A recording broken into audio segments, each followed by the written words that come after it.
have seen this interview, courtesy of Arise, the interview with Cardinal Onaikon. Okay. His comments and the reaction from the presidential team. They talked about the economy and how things are not as the president feels it is, and then there's been a response. I'd like your thoughts on that. I'm sure a lot of Nigerians want to know that. And I also would like you to talk on the statement that he referenced, that the president said in politics all is fair, made by the president, and like I said, it shouldn't always be like that. So your reaction? You said that all is fair. I don't understand what you mean by But the president said all is fair in politics, all is fair. We are not going to pamper anybody. For him to say all is fair, there must be a statement made. Oh yeah, before. Yes, he was saying that this government seems to want to win the election. Okay. That's the context. Okay. You see, I have always said this, particularly to religious leaders and our elder statesmen. I'm not against comments about government, because if comments are not made about government, government will not be able to know areas where they should concentrate or focus. Therefore, government is available to receive comments. But when comments made by particular section consistently, government becomes, or not even government, even individuals become very careful. If you're a religious leader and it is perceived or seen you are taking a side which is very clear, it becomes difficult for people to begin to see those comments as being helpful or real. I'm aware of the position of Cardinal Onaikon. All of us know it's not hidden. His position, who he supports, everybody knows that. I don't know who he supports. No, that's why I say. You don't every time say things are bad. Nobody has heard you say one day government has done this well. I cannot see. The point I'm trying to make is that as a leader, commend government when government have done well on some areas. Criticize government. Now look, yes, we have done this well, but we tend that should look into these other areas. But if their comments are every time nothing positive, the government will worry about you. Government will begin to think that you are merely criticizing because you are opposed to the government. No, but these are, you see that statement that he made, who are not partisan. Don't tell me, no, please, don't tell me that, not partisan. Don't tell me that. You know what happened to the 2023 election? People took side, religious leaders took side. It was very open. It will look, I'd be stupid to sit here for anybody to tell me this person is impartial. No, we know ourselves in this country. We know who belongs to where. But what's their stake, sir? Because someone will be curious to know, if you say they are partisan, what do they... Who did they support 2023? It was very obvious. They made it clear. Well, what I'm saying, there's nothing wrong in that. But the point I'm saying that you cannot be seen consistently in holding just one view about the government. Let me create That's the point I'm trying to make. Let me make some context as to why this became an issue. Because not just Cardinal Onaikon that was upset, a lot of people were upset about that statement. And the reason they were upset was because the statement, all is fair in politics, connotes the fact that anything can happen. So that's why the president that's why the president got criticized for that. You see, first of all, people have accused the government of trying to intimidate, of trying to weaken the opposition. People have accused the ruling party of trying to see that the opposition does not exist. Right? I think my thinking is where in politics all is my thinking. Now, what does the president mean by that? In politics, it is not my duty to strengthen my opponent. Okay. In politics, I want to preside over, we are struggling for power. And I see that my opponent has some weaknesses of loopholes. It's not for me to go and help them to be strong. If I have anything to make them weaker, yes. Now, take for example, you see what happened to PDP. PDP ought to be the most formidable opposition party, right? Now, because of selfish interests and people who do not understand that you need to share their personal interests and work for the party to be stronger, to be able to challenge the ruling party.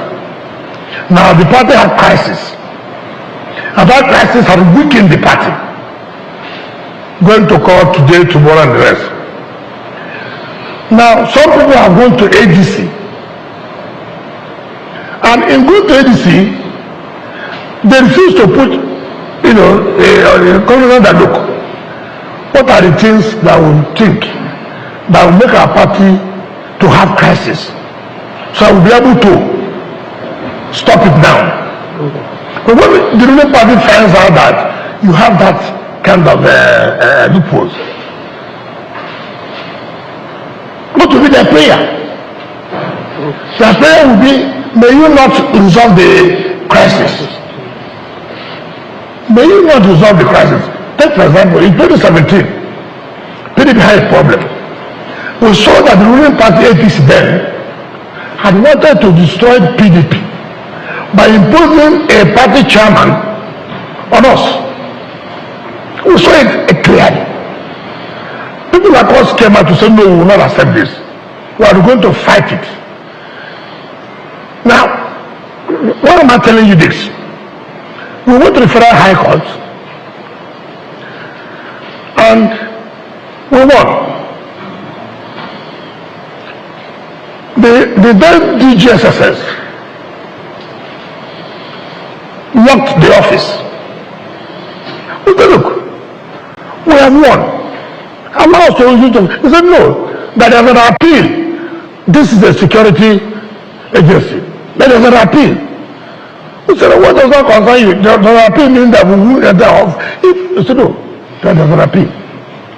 Now, the other people won an appeal. When I appealed to Supreme Court, he went and opened the office. When I said, but we were an appeal, he said, oh, it doesn't matter. Now, we know the interest of the ruling party in government, that their interest is to weaken us. And their interest to give us a national chairman that will make the party not to go front. What I'm trying to say is for you to, when you understand this, you now put yourself together. When we now fought the matter till we won the Supreme Court. Now, nobody left the party. That's the point I'm trying to make. The party was strong. And that was why people, like Atiku Abubakar and them, had to come to the party, knowing that the party is now strong, to be able to challenge the ruling party. That was why he was able to contest in 2019 and contest under the party 2023. That he even made some kind of headway. Now, if we did not do that to make the party to be strong then, it would have been difficult for us to challenge the ruling party. Remember in 2023, it was difficult to believe that the present president would have won. You know that. Why? There was a strong, formidable opposition party. So there was. But now, everything appears to have fallen apart. And the Catholic bishops were specific in some areas. Yes. For instance, they accused INEC of being biased. Okay, and then the president said, no, INEC is not biased. Okay. Don't you think the president put himself on the spot by defending INEC? No. We'll do. Okay, yes. Okay, he also raised a particular concern that, he believes that the people around the president do not give him a true picture of the reality of the country. And you are also one of those politicians close to the president. Is it true that people like you who are close to the president do not really tell the president the true situation of things? And I tell you the truth. That is not a first-hand statement. When you're not in power, you are accused of around in power, not to tell the man in power that you are not telling him the correct thing. So that is for me, it's a statement you make, everybody does that. Yeah. You always accuse that, things are both, these people don't tell the president the truth. They always will dare to get whatever they will get. That is the general accusation. Yeah. But the president defended INEC. Which I'm correct, which is not correct. Now when you say, how did he defend INEC? You came here, okay, what is the fact? What is the verifiable to say INEC had the Catholic come to the conclusion that INEC is biased? What are your facts? What happened for you to prove? Now if you are taking that kind of position, it's delicate. It's delicate because no one, that association is a strong association. You must be very, very careful. Now when you come to the public and make that kind of accusation that the electoral umpire is biased, you must have your facts. This is why we say they are biased. Look at this. But if you don't come to the general, INEC is biased, you are sending a signal to the public. Because people say, for the whole Catholic bishops to say INEC is biased, then something is wrong. And we must be very careful about it. And now they go, no, you can't say they are biased. So what is wrong? Is it because people say, okay, if I say INEC is not biased, it's good. If people say INEC is not biased, that's a mistake because he's president. He has no view again. He doesn't have a view. So tell you why we should be careful in politics. That's why we were saying that associations like that, bodies like that, have to be very, very careful. Well, when that statement was made, what happened? People like Atuka picked it up. So, you cannot say this about a Catholic. No, the point I'm making is that having made that statement, it does appear you have now done the work for the opposition party. And that's why people like Atuka came up to say you cannot talk to them like that. You have to be very careful. And nobody sitting. It's like if you come to me now as a minister, right?